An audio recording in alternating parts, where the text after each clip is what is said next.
आज की इस वीडियो में मैं आप लोगों को बताने वाला हूँ कुछ वेरिएबल्स जो हमारी सी लैंग्वेज में होते हैं, कुछ कांस्टेंट, कुछ कीवर्ड्स जो हम इस्तेमाल करते हैं अपनी सी लैंग्वेज के प्रोग्राम को लिखने में।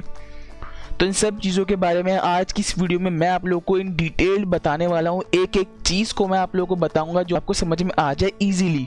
तो चलिए इस वीडियो को स्टार्ट करते हैं। Don't forget to like the video, मेरे चैनल को सब्सक्राइब कर लें ताकि मेरी नए आने वाली वीडियोस का आपको बर वक्त नोटिफिकेशन मिल सके।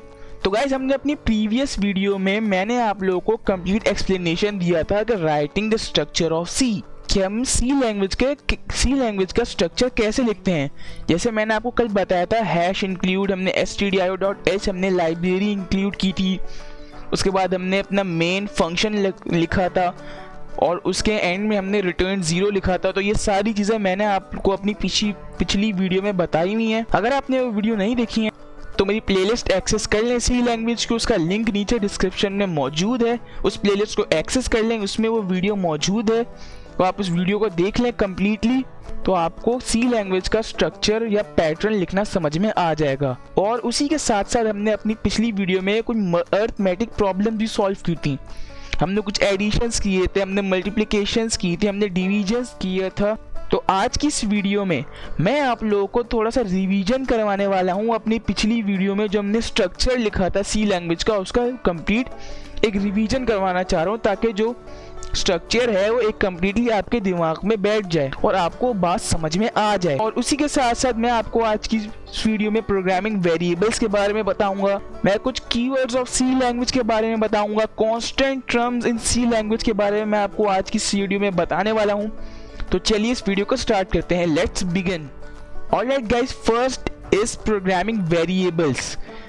क्या होते हैं variables? What is variables in software programming? कि सॉफ्टवेयर प्रोग्रामिंग में वेरिएबल्स का क्या मतलब है? तो यहाँ पे मैंने इसकी कंप्लीट डेफिनेशन लिखी हुई है कि यहाँ पे लिखा हुआ है all software programming languages variables work like containers to hold numbers, phrases or other important stuff used in several places in your code। इस लाइन का मतलब क्या है? इस लाइन का मतलब सिंपली ये है कि वेरिएबल एक कंटेनर होता है जिसके अंदर हम कोई भी वैल्यू स्टोर करते हैं। अब हम वो वैल्यू स्टोर क्यों करते हैं, इसका जवाब भी लिखा हुआ है मेरे सेकंड पैराग्राफ में। तो चलिए इसको पढ़ते हैं। In software programming variables are named used to hold one or more values. Instead of repeating these values in multiple places in your code, the variable holds the result of a calculation. इसका मतलब ये है कि जैसे मैंने पाकिस्तान के जो तमाम शहर हैं, मसलन कराची, इस्लामाबाद, लाहौर, पेशावर, सक्खर, कोयटा, इन तमाम शहरों के नाम मैंने एक वेरिएबल में स्टोर कर लिए हैं ए में। मैंने लिखा हुआ है A is equal to all cities of Pakistan. मैंने तमाम शहरों के नाम लिखे हुए हैं और अगर मुझे इस चीज़ का दोबारा यूज़ हुआ तो मैं पूरे शहरों के दोबारा नाम तो लिखूंगा नहीं। तो इससे बचने के लिए मैंने उसको एक वेरिएबल में सपोज कर लिया कि ए इज इक्वल टू दिस। तो उसके लिए पाकिस्तान के तमाम शहरों के नाम लिखने के बजाय मैं सिंपल वहाँ पे ए लिख दूंगा। ए से क्या पता चल रहा है? तो ए यहाँ पे क्या काम कर रहा है? ए यहाँ पे कंटेनर का काम कर रहा है। तमाम पाकिस्तान के शहरों के नाम अपने अंदर स्टोर कर लिए हैं। इसकी मैंने सिंपल एक एग्जाम्पल भी यहाँ पे लिखी हुई है कि a variable is a container for a particular set of bit और टाइप ऑफ अ डेटा। ये लाइन तो पढ़ते के साथ ही आपको समझ में आ गई होगी। और अगर अब भी आपको वेरिएबल्स का मतलब समझ में नहीं आया, क्योंकि ये बहुत इंपॉर्टेंट है, मैं इस पे इतना टाइम इसलिए दे रहा हूँ क्योंकि ये बहुत इंपॉर्टेंट है वेरिएबल हमारी सी लैंग्वेज में। हम एक एक चीज़ को वेरिएबल्स में पुट करेंगे ताकि हमारी कोडिंग आसानी से हो सके। और अभी भी अगर आपको वेरिएबल समझ में नहीं आया तो मैं आपको बताता हूँ कि लेट्स सपोज एक एम्प्टी वाटर बॉटल है। अभी एम्प्टी वाटर बॉटल किस चीज़ का काम कर रही है? ये एम्प्टी वाटर बॉटल एक कंटेनर का काम कर रही है। अब ये कंटेनर मैंने इसे क्यों बोला? क्योंकि इसके अंदर हम लोग पानी स्टोर कर सकते हैं। अब इसके अंदर मैंने पानी स्टोर कर लिया तो ये हो गई वाटर फिल्ड बॉटल। इसके अंदर मैंने पानी स्टोर कर लिया। ठीक इसी तरह से वेरिएबल कोई भी एक अल्फाबेट होता है जिसके अंदर हम कोई भी वैल्यू स्टोर कर सकें। तो आई होप अब आपको वेरिएबल क्या होता है ये अच्छी तरह समझ में आ गया होगा। अगर अभी भी आपको वेरिएबल नहीं समझ में आया हो तो मेरी इस वीडियो को 30 सेकंड बैक करके दोबारा देखें, आपको फिर समझ में आ जाएगा। ये ज़रूरी नहीं है कि एक ही बात जो आपको बताऊँ आपको डायरेक्टली समझ में आ जाए। तो वीडियो को दोबारा देखने में कोई हर्ज नहीं है, आप दोबारा इस वीडियो को देखें, स्टार्ट से लेके दोबारा देखें तो आपको कंप्लीटली समझ में आ जाएगा कि व्हाट इज अ वेरिएबल। अब हम आगे बढ़ते हैं। Next is constant term in C language. अब constant term in C language से पहले आपको जानना जरूरी है कि व्हाट इज अ कांस्टेंट, कि कांस्टेंट क्या होता है। अब मैंने यहाँ पे लिखा हुआ भी है कि a constant is a value that can not be altered by the program during normal execution. Example, the value is a constant. इस लाइन का मतलब ये है कि कांस्टेंट कोई भी ऐसी चीज होती है जो तब्दील ना हो सके। अब कांस्टेंट एक ऐसी चीज होती है जिसमें कोई भी तब्दीली ना हो सके। Constant term in C language, C language में कुछ कांस्टेंट टर्म्स होती हैं, कुछ चीज़ें होती हैं जिन्हें आप सपोज नहीं कर सकते। और वो चीज़ें क्या होती हैं, चले मैं आपको बताता हूँ। वो होते हैं कीवर्ड्स ऑफ सी लैंग्वेज। अब कीवर्ड्स ऑफ सी लैंग्वेज को जानने से पहले आपका ये भी जानना ज़रूरी है कि व्हाट इज़ अ कीवर्ड, कि कीवर्ड क्या होता है। अगर मैं आपको सिंपल उर्दू या हिंदी ज़बान में बताऊँ कि कीवर्ड क्या होता है, तो उसका मतलब ये है कि किसी भी खुफिया तहरीर को खोलने का घर। इसको मैं और इलेबोरेट करके आपको बता देता हूँ कि कीवर्ड कोई खास चीज होती है जिससे कोई महफूज तहरीर खुल सके। सिंपल एग्जाम्पल इसकी जो आपकी डेली लाइफ में यूज होती है, आपका सेल फोन, आपका मोबाइल। आपके मोबाइल में आपने एक पासवर्ड लगाया होगा। वो पासवर्ड क्या है? वो पासवर्ड कीवर्ड है, कि वो पासवर्ड सिर्फ आपको पता होगा और उस पासवर्ड के जरिए आप अपना मोबाइल ओपन कर सकते हैं। तो ये कीवर्ड हो गया जिसके जरिए आप अपना मोबाइल ओपन कर सकते हैं। उसके अंदर जो भी डाटा होगा वो सिर्फ आप यूज कर पाएंगे क्योंकि उसका कीवर्ड आपके पास है। तो कीवर्ड आपको समझ में आ गया होगा। किसी भी खुफिया तहरीर को खोलने का घर, किसी भी सेफ चीज को खोलने का जो तरीका होता है उसे कहते हैं keyword. Keyword in C language के सी लैंग्वेज में कौन से कीवर्ड्स होते हैं?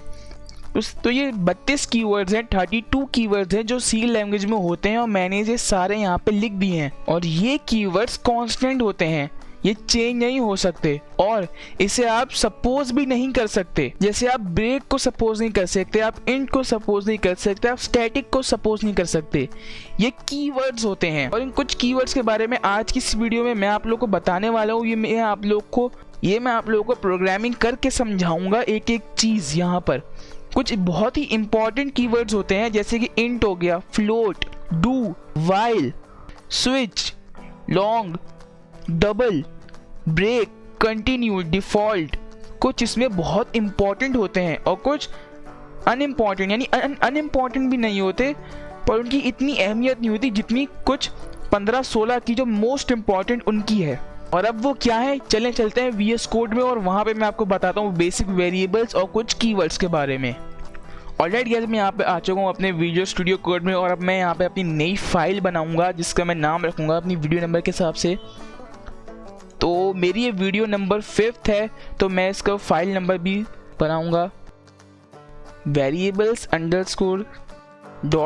ये लिख के आपको एंटर प्रेस करना है। यहाँ पे हमारी नई फाइल बन चुकी है। मैं इसे थोड़ा स्पेस बड़ा करने के लिए यहाँ पे क्लिक करके थोड़ा पीछे कर लेता हूँ, इसे क्लोज कर देता हूँ, इसे क्लोज कर देता हूँ। अब जो हमारा पहला टास्क था, मैंने आपको रिवीजन करवाना था हमारे सी लैंग्वेज के स्ट्रक्चर का। तो स्ट्रक्चर को हम दोबारा लिखते हैं और फिर मैं आपको उसका दोबारा रिवीजन देता हूँ। वो क्या, हमारा स्ट्रक्चर क्या था, #include stdio.h। उसके बाद हमें एक मेन फंक्शन बनाना है जिसके अंदर हमारे सारे काम होंगे, हमारे सारे फंक्शंस रन करेंगे। हमें वो मेन फंक्शन बनाना होगा और उसे हम लिखेंगे इंट मेन।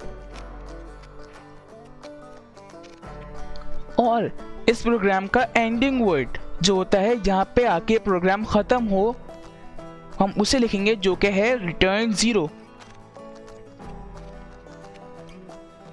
ऑलराइट गाइस, मैंने यहाँ पे अपना लिख लिया है सी लैंग्वेज का स्ट्रक्चर। अब इसे कम्प्लीटली अगेन मैं आपको रिवीजन करवा देता हूँ कि ये जो हमने लिखा है first line #include stdio.h is a library. मैं कमेंट्स डाल के आगे लिख देता हूँ। कमेंट्स क्या होते हैं मैंने अपनी पिछली वीडियो में आपको बताया था। मैंने आपको अपनी इस वीडियो में बताया था कि completely explanation of pattern of C वाली वीडियो में आपके कमेंट्स क्या होते हैं। तो अगर आपने नहीं देखी वीडियो, अभी इस वीडियो को क्लिक करें इस प्लेलिस्ट को एक्सेस कर लें। इस प्लेलिस्ट का लिंक नीचे डिस्क्रिप्शन में मौजूद है, यहाँ क्लिक करके इसे बुकमार्क कर लें, यहाँ क्लिक करके इसे सेव कर लें और उसके बाद आप ये मेरी वीडियो देख लें। और इसी के साथ साथ बहुत सारी वीडियोस आने वाली हैं इस प्लेलिस्ट में, और इसी के साथ साथ बहुत सारी वीडियोस आने वाली हैं इस प्लेलिस्ट जिसमें मैं आप लोगों को सी पढ़ाने वाला हूँ डिटेल्ड सिंपल लैंग्वेज में। चलिए वापस आते हैं VS कोड को, अपने प्रोग्राम को स्टार्ट करते हैं। तो ये होती है एक लाइब्रेरी मीन्स, इसकी मैं आपको एग्जांपल देता हूँ सिंपल रियल वर्ल्ड। जैसे रियल वर्ल्ड में एक लाइब्रेरी होती है जिसमें बहुत सारी बुक्स स्टोर होती हैं, तो इसी तरह इस लाइब्रेरी में भी बहुत सारे फंक्शंस स्टोर हैं। इसकी मदद से हम प्रिंट का फंक्शन परफॉर्म करा सकते हैं और भी बहुत सारे फंक्शंस परफॉर्म करवा सकते हैं, जो मैं आपको अपनी आने वाली वीडियो में बताऊंगा। मैं आपको बताता हूँ जो मैंने लिखा है इंट मेन। अब ये इंट मेन क्या है? इंट मेन एक फंक्शन है। ये इंट मेन एक मेन फंक्शन है जिसके अंदर हम बाकी फंक्शन रन करते हैं। तो आपको ये बात थोड़ी कंफ्यूजिंग लगेगी, लेकिन ये बात बिल्कुल स्ट्रेट फॉरवर्ड है कि मेन फंक्शन के अंदर हम लोग अपने सब फंक्शन यानी स्मॉल फंक्शंस लिख सकते हैं। जैसे हमने अपनी पिछली फाइल में इस मेन फंक्शन के अंदर बहुत सारे सब फंक्शन रन किए थे। सब फंक्शन से मीनिंग स्मॉल फंक्शन। ये एक मेन फंक्शन है, ये एक मेन फंक्शंस के अंदर स्मॉल फंक्शंस हैं। हमने यहाँ पे printf यानी प्रिंट कराने का फंक्शन रन किया था 3 बार, तो हम एक मेन फंक्शन के अंदर स्मॉल फंक्शंस रन कर सकते हैं। बैक टू द टॉपिक, ये होगा हमारा मेन फंक्शन जिसके अंदर हम लोग अपनी सारी परफॉर्मेंस यानी सारे सब फंक्शंस करेंगे। अब उसके बाद रिटर्न जीरो क्या है? रिटर्न जीरो सिंपली मैं आपको बताता हूं, फुल स्टॉप ऑफ प्रोग्राम है। ये हमारे प्रोग्राम का एक फुल स्टॉप है। मैं लिख देता हूं full stop of program. Full stop of program यानी इसका मतलब ये है कि यहाँ पे आने के बाद हमारा प्रोग्राम एंड हो चुका है, इसे कंप्लीटली एग्जीक्यूट कर दो, बस that's it. So I hope यहाँ पे हमारा अच्छा रिवीजन हो गया होगा। अब हम लोग बढ़ते हैं हमारे मेन जो हमारे टास्क था आज की इस वीडियो में। क्या थे? हमें प्रोग्रामिंग वेरिएबल्स को समझना था, कीवर्ड्स को समझना था, कांस्टेंट टर्म्स को समझना था, जिसको थ्योरेटिकली मैंने आपको समझा दिया। अब प्रैक्टिकली मैं आपको समझाता हूँ कि ये क्या होती हैं। तो पहला टास्क है हमारा प्रोग्रामिंग वेरिएबल्स। ऑलराइट गाइस, इस सबको मैं यहाँ से क्लियर कर देता हूँ जो मैंने लिखा था आपको समझाने के लिए, हमारे रिवीजन के लिए। अब इसके अंदर मैं यहाँ पे लिखता हूँ, पहले मैं कमेंट डाल के लिखता हूँ हमारा पहला टास्क 1, और टास्क 1 है हमारा वेरिएबल्स। अब वेरिएबल्स क्या होते हैं? मैंने आपको बताया था कोई भी अल्फाबेट जिसमें कोई वैल्यू स्टोर हो। जैसे लिखता हूँ ए, जैसे मैं लिखता हूँ, अब जैसे मैं यहाँ पे लिखता हूँ इंट हारिस। मैंने यहाँ पे क्या किया? मैं हारिस को इंट वेरिएबल में सपोज कर लिया एज अ इंटीजर के तौर पे। अब ये इंट क्या होता है? ये हमारा कीवर्ड है जो मैं आपको आगे चल के बताऊंगा अपनी इसी वीडियो में। अब मैंने इसको स्टोर कर लिया और मैंने यहाँ पे एक और वेरिएबल सपोज कर लिया कैपिटल H वाला हारिस। और सी लैंग्वेज में इन दोनों की एक अलग अलग मीनिंग है, ये दोनों एक अलग अलग टर्म्स हैं। मैं इनके आगे डाल के लिख भी देता हूँ,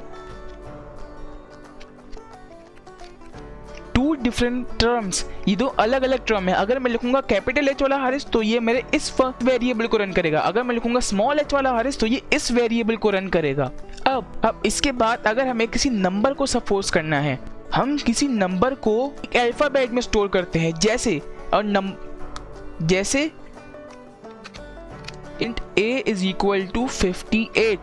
अब 58 को मैंने स्टोर कर दिया a में। a यहाँ पे क्या काम कर रहा है? a एक वेरिएबल है यहाँ पर जिसके अंदर मैंने 58 को स्टोर कर दिया। अब अगर मैं इसे रन करूं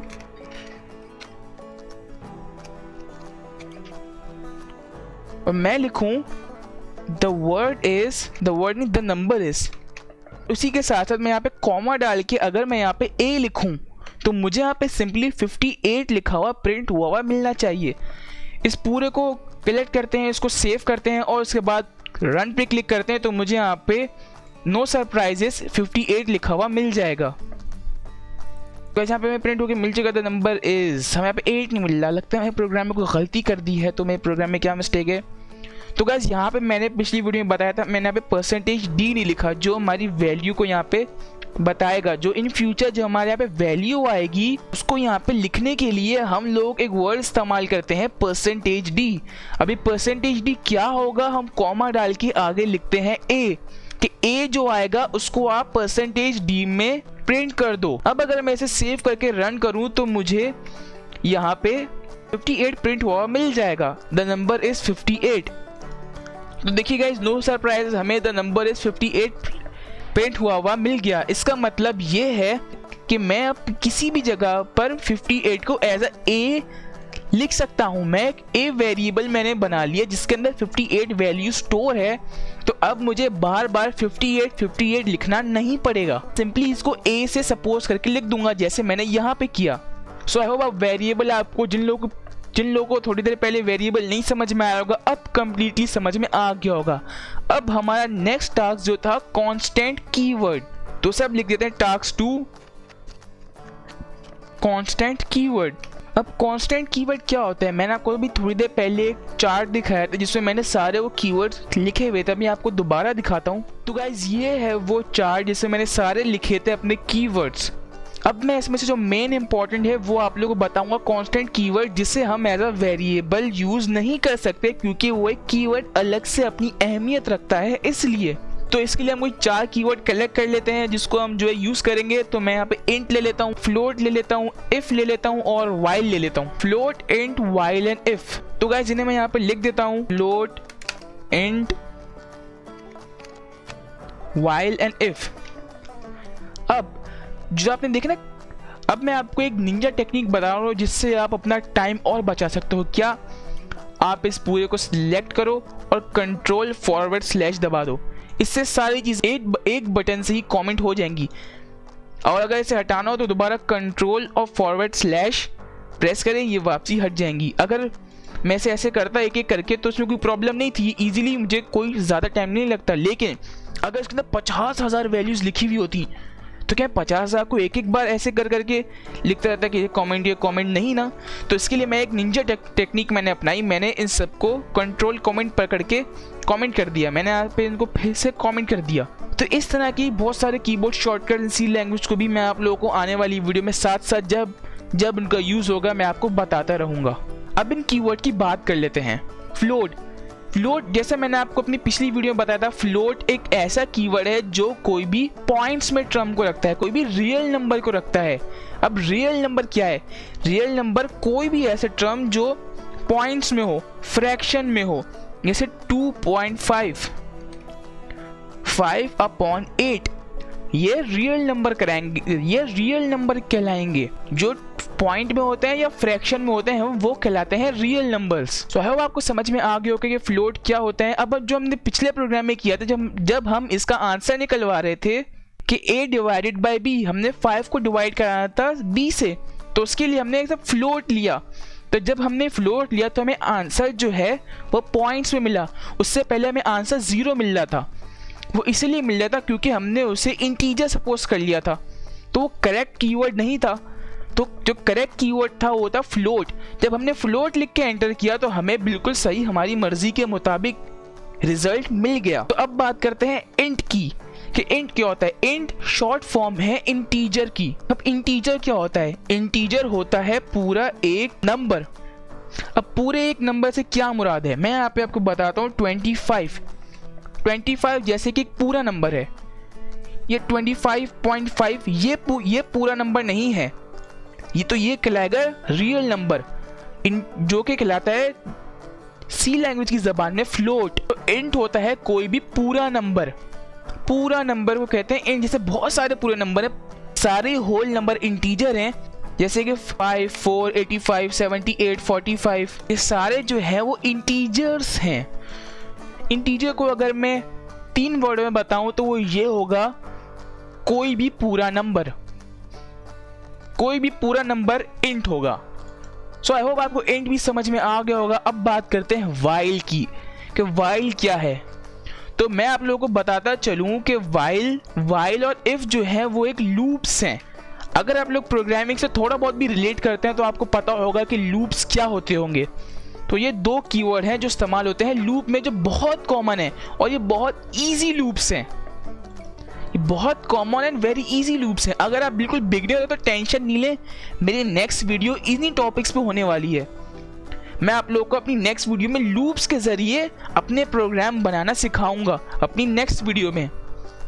और मेरी नेक्स्ट वीडियो भी कल या परसों चैनल पे आ जाएगी इस वीडियो के बाद, या ये भी हो सकता है जब आप मेरी वीडियो देख रहे हो तो वो वीडियो ऑलरेडी मेरे चैनल पे हो। इसके लिए आपको क्या करना है, कुछ नहीं करना, सिंपली मेरी ये प्लेलिस्ट एक्सेस कर लेनी है जिसका लिंक नीचे डिस्क्रिप्शन में मौजूद है। अब यहाँ क्लिक करके इसे बुकमार्क कर लें, यहाँ सेव कर लें, ये प्लेलिस्ट आपकी हो जाएगी।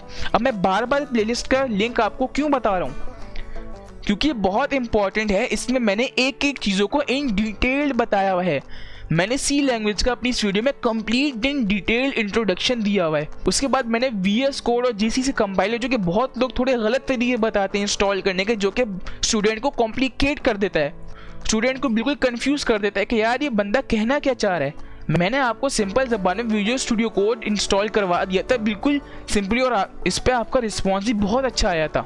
जो वीडियो मेरे चैनल पे कल अपलोड हुई थी, complete explanation of pattern of C, उसमें मैंने आपको ये पूरा पैटर्न जो हमने लिखा है, मैंने आपको पूरा लिखना सब तरीके से बताया था। आज मैंने आपको रिवीजन दे दिया, इसलिए कि ये बहुत मेन है, ये बहुत इंपॉर्टेंट है, ये इसे आपको कम्प्लीटली समझ में आना चाहिए।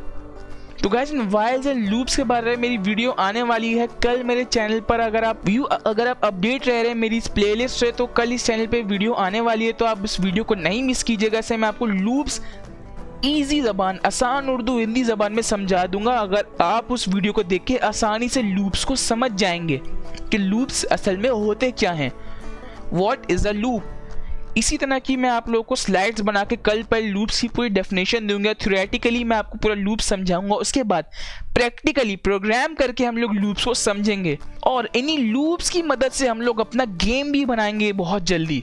एक बार आपको बस लूप समझ में आ जाए, फिर तो आप सी लैंग्वेज के चैंपियन तो बन ही जाओगे। तो गाइस, अब इस वीडियो को यहीं तक रखते हैं। आई होप गाइस आपको जो मैंने सारी बातें बताई है समझ में आ गया होगा, आपको वेरिएबल समझ में आ गए होंगे, आपको कांस्टेंट कीवर्ड समझ में आ गए होंगे, आपको लूप्स क्या होते हैं ये तो अभी समझ में नहीं आएगा, लेकिन ऐसा इमेज मैंने आपके माइंड में बना दी है लूप्स की। सो आई होप गाइस ये तमाम वेरिएबल जो थ्योरेटिकली मैंने आपको समझाया ये भी आपको समझ में आ गया होगा। ये वेरिएबल्स जो मैंने आपकी एग्जाम्पल दी है, ये कांस्टेंट टर्म्स और कीवर्ड्स, ये सारी चीज़ें आपको मिल जाएंगी। सारी स्लाइड मैं आपको प्रोवाइड करवा दूंगा नीचे डिस्क्रिप्शन में, और आप इसका भी स्क्रीनशॉट भी ले लो। मैं आपको 2 सेकंड दे रहा हूँ, आप इसका स्क्रीनशॉट ले लो और सिंपली इसको अपने पास सेव कर लो।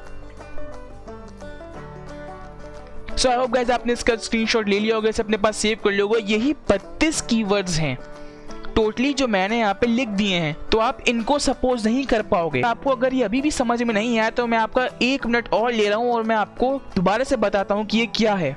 ऑलराइट गाइस, मैं आपको दोबारा बताता हूँ कि अगर हम इसको सपोज नहीं कर सकते, सपोज करने से क्या मीनिंग, हम ये नहीं लिख सकते कि int is equal to float, हम इसे नहीं लिख सकते, ये एक रॉन्ग है। आप देख रहे हो मुझे एरर दे रहा है कि भाई ये आपने क्या कर दिया, ये तो आपने गलत चीज लिख दी, ये ऐसा नहीं चलेगा। आप इसे ऐसा लिख सकते हो, आप ये लिख सकते हो int A is equal to int जाजिल लिख सकते हो आप, लेकिन आप ये नहीं लिख सकते कि आप लिख दो int is equal to float. ये एक इनवैलिड कोड है भाई, ये हमें एरर देगा ही। सो आई होप गाइस आपको समझ में आ गया होगा।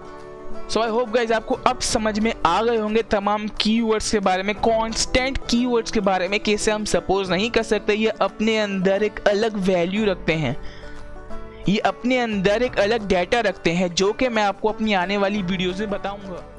तो गाइस आज के लिए बस इतना ही। अगर आपको वीडियो पसंद आई हो तो इस वीडियो को लाइक कीजिएगा, मेरे चैनल को सब्सक्राइब करना ना भूलिएगा, ताकि मेरी नई आने वाली वीडियोस का आपको बर वक्त नोटिफिकेशन मिल सके। मैं मिलता हूँ आपसे नेक्स्ट वीडियो में, तब तक के लिए अल्लाह हाफिज़ and thanks for watching and don't forget to subscribe.